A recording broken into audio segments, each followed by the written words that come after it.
തോട്ടം ഭൂമിയല്ലെന്ന് വിശദീകരിക്കാൻ ലീഗിൻ്റെ തിരക്കിട്ട യോഗത്തിലും വാക്കുതർക്കം.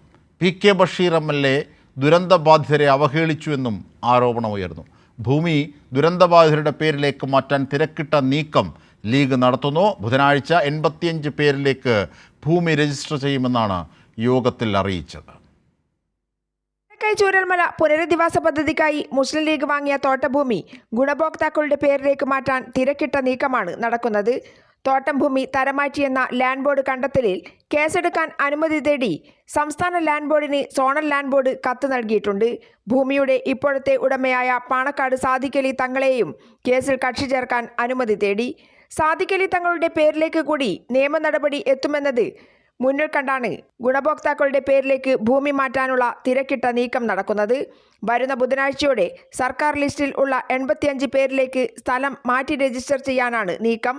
മുട്ടലിൽ ചേർന്ന മുസ്ലിം ലീഗ് ഗുണഭോക്താക്കളുടെ യോഗത്തിൽ PK ബഷീർ MLA രജിസ്ട്രേഷൻ നടത്തുമെന്ന കാര്യം അറിയിച്ചിട്ടുണ്ട്.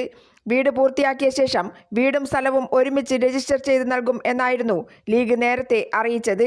പദ്ധതിയെക്കുറിച്ച് പുറത്തുവരുന്ന വാർത്തകളിൽ ആശങ്കയറിയിച്ച ഗുണഭോക്താവിനോട് PK ബഷീർ MLA മോശമായ ഭാഷയിൽ സംസാരിച്ചെന്നും സൂചനയുണ്ട്.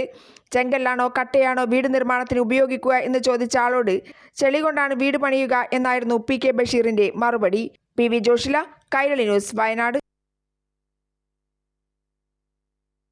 തീർച്ചയായും ജോഷില കൂടി ചേരുകയാണ് ഈ ഘട്ടത്തിൽ ഞങ്ങളുടെ പ്രതിനിധി. ജോഷില, നമ്മൾ ഈ ഭൂമി തട്ടിപ്പിൻ്റെ വിവരങ്ങൾ പുറം ലോകത്തെത്തിച്ചത് കൈരളി ന്യൂസാണ്. കാരണം വെറും 20,000 രൂപയുടെ വസ്തു, 22,000 രൂപയുടെ വസ്തു, അതും തോട്ടഭൂമി, അത് 1,20,20,000 വാങ്ങുന്നു. അത് നാട്ടുകാരുടെ കയ്യിൽ നിന്ന് പിരിച്ച പണത്തിൽ നിന്ന്. അങ്ങനെ മുസ്ലിം ലീഗിൻ്റെ ഭൂമി തട്ടിപ്പ് അതിൻ്റെ പുതിയ മാനങ്ങളാണ്. ഈ ഏറനാട് MLA PK ബഷീർ സൂചിപ്പിച്ചതുപോലെ ചെളി വെച്ച്, അതായത് പണ്ട് ലൂയി 16 ഭാര്യ പറഞ്ഞതുപോലെ ബ്രെഡ് വാങ്ങിക്കാൻ പൈസ ഇല്ലെങ്കിൽ കേക്ക് വാങ്ങി കഴിക്കൂ എന്ന് ജനങ്ങളോട് പറഞ്ഞതുപോലെ അതിന് സമാനമായി തോന്നിയത്. ചെളി വെച്ചാണ് വീടുണ്ടാക്കുന്നതെന്ന് ആക്ഷേപിക്കുന്നു അവരെ. ഇവരെ പ്രതീക്ഷിച്ച് സർക്കാരിൻ്റെ കയ്യിൽ നിന്ന് വീട് വാങ്ങാതെ മാറി നിന്നവരുണ്ട്.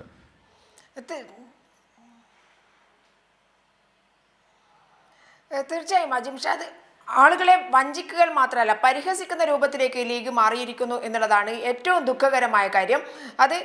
അതും ദുരന്തബാധിതരെ, മക്കളും അമ്മയും അച്ഛനും എല്ലാം നഷ്ടപ്പെട്ട് ഭൂമിയും സ്വത്തും എല്ലാം നഷ്ടപ്പെട്ട് നിസ്സഹായരായി നിൽക്കുന്നവരുടെ പേരിലാണ് പണം സമ്പാദിച്ചത്, പണം പിരിച്ചെടുത്തത്. ആ പണം ഉപയോഗിച്ച് സ്വന്തം പോക്കറ്റ് വീർപ്പിക്കുക എന്നതല്ലാതെ ദുരന്തബാധിതരോട് യാതൊരു കരുണയും കാണിക്കാത്ത വിധത്തിലാണ് ഈ ലീഗിന്റെ പെരുമാറ്റം പോയിക്കൊണ്ടിരിക്കുന്നത്. ലീഗ് കഴിഞ്ഞ ദിവസം അവർ കൊടുക്കാൻ 110 പേർക്കാണ് വീടും അതുപോലെ സ്ഥലവും നൽകാമെന്ന് പറഞ്ഞത്. 10 സെന്റ് സ്ഥലം നൽകാമെന്നായിരുന്നു ആദ്യം പറഞ്ഞത്. ഇപ്പോഴത് 8 സെന്റ് മാത്രമാക്കി ചുരുക്കിയിട്ടുണ്ട്. അതിനെക്കുറിച്ച് ചോദിച്ച ആളുകളോട്, ഇവരുടെ യോഗം വിളിച്ചു ചേർത്തപ്പോൾ അതിനെക്കുറിച്ച് ചോദിച്ച ആളുകളോടും, അതുപോലെ തന്നെ എങ്ങനെയാണ് ഈ വീട് നിർമ്മിക്കുക, കല്ലുപയോഗിച്ചാണോ അതോ സിമന്റ് കട്ടകൾ ഉപയോഗിച്ചാണോ എന്നൊക്കെ ചോദിച്ച ആളുകളോടും അവരുടെ ഒരു ആശങ്കയാണ് അവർ പുറത്തുവിട്ടത്. ആ ആശങ്കയിൽ ചോദിച്ചവരോടൊക്കെ തന്നെ ലീഗിന്റെ നേതാക്കൾ PK ബഷീർ MLA പറഞ്ഞത്, ഞങ്ങൾക്ക് ഇഷ്ടമുള്ളതുപോലെ വെക്കും, ചെളി കൊണ്ട് ചിലപ്പോൾ നിർമ്മിച്ച് നൽകും, നിങ്ങൾക്ക് വേണമെങ്കിൽ കയറി താമസിച്ചോ എന്നുള്ളതാണ്. ഇത് ആരുടെ പൈസ ഉപയോഗിച്ചാണ് ഇത് നിർമ്മിക്കാൻ പോകുന്നത് എന്നുള്ളതാണ് ഏറ്റവും പ്രധാനപ്പെട്ട വസ്തുത. അതുപോലും ലീഗിന്റെ നേതാക്കൾ മറന്നുപോയിരിക്കുന്നു എന്നുള്ളതാണ്. ദുരന്തബാധിതർക്ക് ഇത് നേരിട്ട് ലഭിച്ചിരുന്നെങ്കിൽ ഒരുപക്ഷെ അവരിന്ന് സാമ്പത്തികമായി വളരെ അച്ചടക്കമുള്ളവരായി അല്ലെങ്കിൽ വളരെ കൃത്യമായ സമ്പത്തിന്റെ ഉടമകളായി മാറുമായിരുന്നു. ഇതാണ് പിരിച്ചെടുത്ത് സ്വന്തം കീശ വീർപ്പിക്കാനായി ലീഗിന്റെ നേതാക്കൾ ഉപയോഗിച്ചത് എന്നുള്ളതാണ്. ജിംഷാദ് നേരത്തെ സൂചിപ്പിച്ചതുപോലെ തന്നെ 1.20 ലക്ഷം രൂപ ഏക്കർ സെന്റിന് വെച്ചാണ് അവർ 3 കോടിയോളം രൂപ കല്ലങ്കോടൻ മൊയ്തു എന്ന് പറഞ്ഞയാൾ ലീഗ് നേതാവ് PK കുഞ്ഞാലിക്കുട്ടിയുടെ ഭാര്യയുടെ അമ്മാവൻ, ലീഗിന്റെ ഭവന നിർമ്മാണ പദ്ധതിയുടെ അംഗം, ഇദ്ദേഹം തൻ്റെ 3 ഏക്കർ ഭൂമി ലീഗിന് തന്നെ വിറ്റുകൊണ്ടാണ്, അതും തോട്ടം ഭൂമി വിറ്റുകൊണ്ടാണ് 1.20 ലക്ഷം രൂപ സെന്റിന് വാങ്ങിക്കൊണ്ട് 3 കോടി സ്വന്തം കീശ വീർപ്പിക്കാനായി ഉപയോഗിച്ചിരിക്കുന്നത് എന്നുള്ളതാണ് വസ്തുത. ഇതൊക്കെ തന്നെ ആദ്യം ഞങ്ങൾ റിപ്പോർട്ട് ചെയ്തപ്പോൾ ഞങ്ങളുടെ കയ്യിൽ രേഖകളുണ്ട്, തോട്ടം ഭൂമിയല്ല കരഭൂമിയാണെന്ന് പറഞ്ഞ ലീഗിന് പിന്നെ മിണ്ടാട്ടമില്ലാത്ത അവസ്ഥയായി. രേഖകൾ ഇല്ല.